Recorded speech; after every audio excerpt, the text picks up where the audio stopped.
Michael Anderson tightened his jacket collar, trying to hide the expensive suit inside as he entered the queue at the Burger Haven restaurant.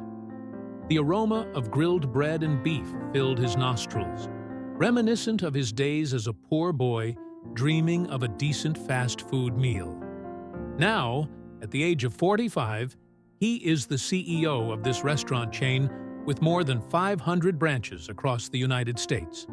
But none of the people in line recognized him, exactly what he wanted on this secret trip. The giggles behind him made Michael turn his head. Two boys, probably around 12, 13 years old, were standing behind him. One boy was wearing an oversized, worn-out jacket, the other in a thin sweater that wasn't warm enough for the mid-November weather in Chicago. Their faces were red from the cold, but their eyes still shone with childlike joy. "Do you think you have enough money?" the sweater boy whispered, his voice worried. "I only have $5. "Don't worry," the friend reassured. "I also have $4. We can share a combo. It's your birthday? Let's celebrate." Michael felt something tighten in his chest. He remembered his own difficult days, when a quick meal was the most luxurious gift he could dream of. The sound of coins clinking together in the two boys' pockets rang like an alarm bell in his mind. The atmosphere in the restaurant was warmer, but Michael suddenly felt cold.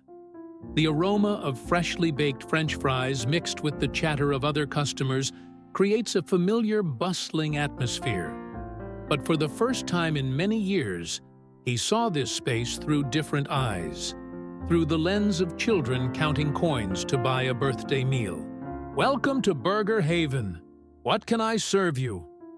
The cashier's cheerful voice pulled Michael back to reality. He glanced at the price list above, the numbers dancing before his eyes. A full combo costs $12.99, nearly half the amount the two boys have. Michael felt a lump in his throat. He could hear the two boys behind him whispering and calculating what to order with his little money. The rustle of carefully counted coins made his heart ache. "I want—" Michael stopped, took a deep breath. The aroma of grilled bread and marinated beef is even more intense. "I want to pay for the three of us. The two boys behind me, too." The two children looked up, their eyes surprised and shy. Michael smiled at them. "You guys can call it whatever you like. Today is a special day, right?" But I don't know you," the birthday boy stammered, his eyes wide with suspicion. "That's right." Michael nodded, feeling a warm feeling spread in his chest. But maybe that's what's special about today. Sometimes good things come from strangers. As the hamburgers were placed in front of the two boys, Michael could see the light in their eyes, the pure joy and wonder of childhood. Their clear laughter mixed with the warm atmosphere of the restaurant, creating a beautiful music that Michael had never noticed in all his years running this restaurant chain. "Thank you very much," the two boys said in unison, their mouths still full of sauce. Michael nodded, swallowing the lump in his throat. He remembered his own feelings in the past, when a stranger bought him a hamburger on his 12th birthday. Sitting in the corner of the restaurant, watching the two boys enjoy their meal, Michael began to think. The noise of the restaurant gradually subsided in his mind, replaced by new ideas about a special program for children in difficult circumstances, about making Burger Haven not only a successful restaurant chain, but also a place that creates memorable moments for those who need it most. The aroma of freshly baked burgers, the laughter of two boys, and the warm feeling spreading in the chest all blend together, creating a perfect picture of true meaning. Of success. It's not about the amount of money in your bank account or the number of restaurant branches, but the ability to create smiles and happy moments for others. Michael took out his phone and called his assistant. "Sarah, I need you to schedule an urgent meeting with management tomorrow. We need to discuss a new initiative He stopped and looked at the two boys again. A show called Burger Haven, where dreams come true. The early morning sunlight of Chicago filtered through the high-rise glass panels of the Burger Haven Holdings building, where Michael was standing looking down at the bustling city below. The fragrant smell of coffee from the cup in his hand was not enough to dispel the thoughts circling in his head. Last night, he barely slept. The faces of the two boys kept appearing in his mind, along with countless memories of his own poor past. A gentle knock sounded on the door. Sarah, his assistant, walked in with a stack of documents in her hand. "Mr. Anderson, the management team is fully present in the meeting room." Her voice was calm but could not hide her curiosity. An emergency meeting early in the morning is not an everyday occurrence at Burger Haven. Michael squeezed the coffee cup in his hand, the warmth from it spreading through his fingertips. "Thanks, Sarah. Give me 2 more minutes." When entering the meeting room, Michael could feel the tense atmosphere in the space. 12 faces of senior management looked at him intently, their eyes filled with wonder and concern. The hum of the air conditioner in the corner of the room was the only sound that broke the silence. "Good morning, everyone," Michael began, his voice echoing in the room. "I'm sorry for calling this urgent meeting, but after what I went through last night, I can't wait any longer." Michael recounts the story of 2 boys in a restaurant. As he described them counting coins to buy a birthday meal, he could see several people in the meeting room slightly bowing their heads, perhaps also remembering their own past difficulties. "Burger Haven is more than just a chain restaurant," Michael continued, his voice low. "We have an opportunity to become something bigger, a place that not only serves good food, but also fosters hope and creates beautiful memories." He walked to the presentation screen and turned on the plan he had stayed up all night to prepare. "I propose a new program, Burger Haven, where dreams come true. Each of our branches will have a special fund to support customers in difficult circumstances. It doesn't just stop there. By giving away free meals, we will organize birthday parties for poor children, provide scholarships for students with good performance, and create job opportunities for those in difficulty." The meeting room suddenly became warmer as the initially skeptical faces gradually lit up with excitement. Janet from the finance department raised her hand. "Mr. Anderson, the cost of this program will be huge. Can we balance it?" Michael smiled. This was the question he had been preparing all night to answer. "I have calculated carefully.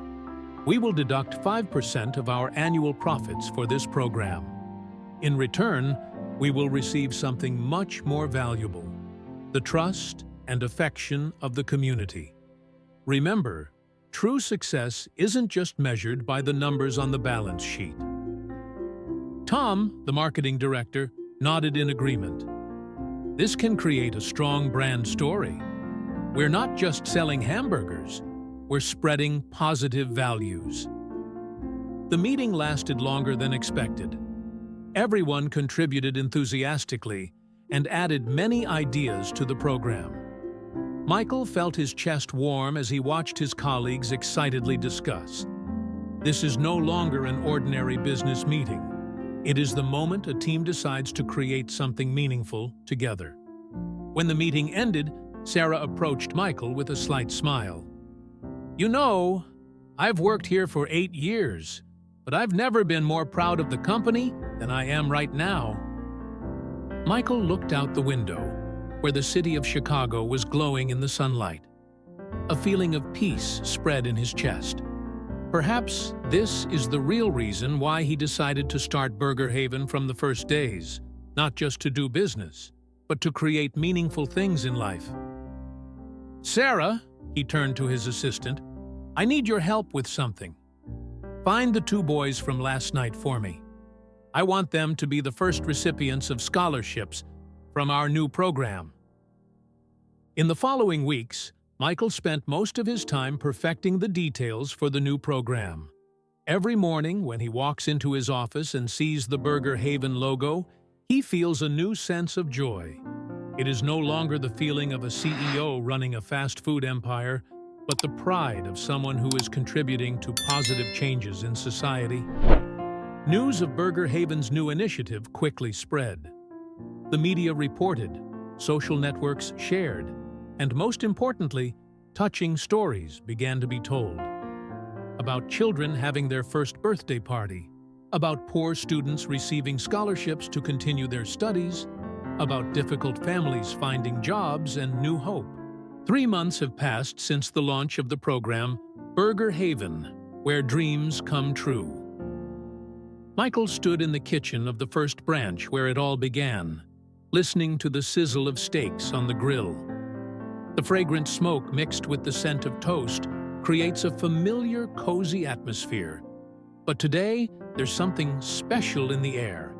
It's the 3-month anniversary of the program, and also the day of the annual shareholders meeting.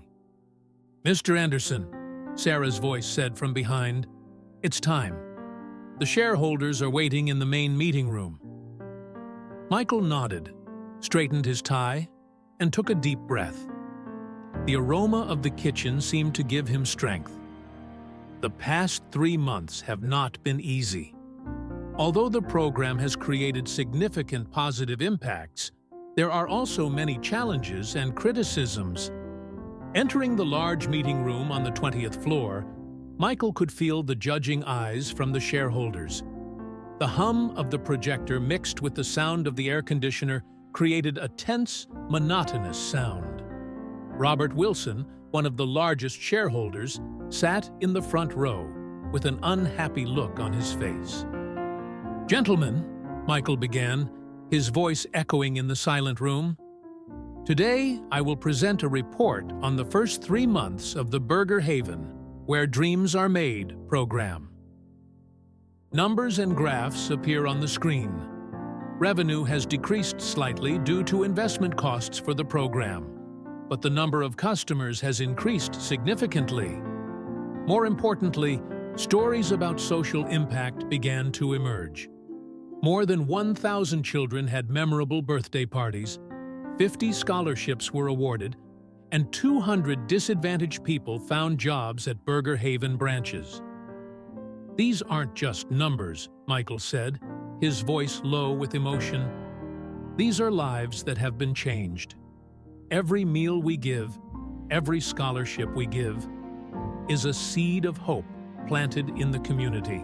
Robert Wilson stood up, his cold voice cutting through the atmosphere. "Mr. Anderson, we invest in a restaurant chain, not a charity organization. Profits dropped 8% last quarter. How do you explain this to shareholders?" Michael felt his throat dry. He looked around the conference room at the worried and skeptical faces. But then he remembered the smiles of children at birthday parties, the grateful eyes of those who found jobs, and the joy of students receiving scholarships.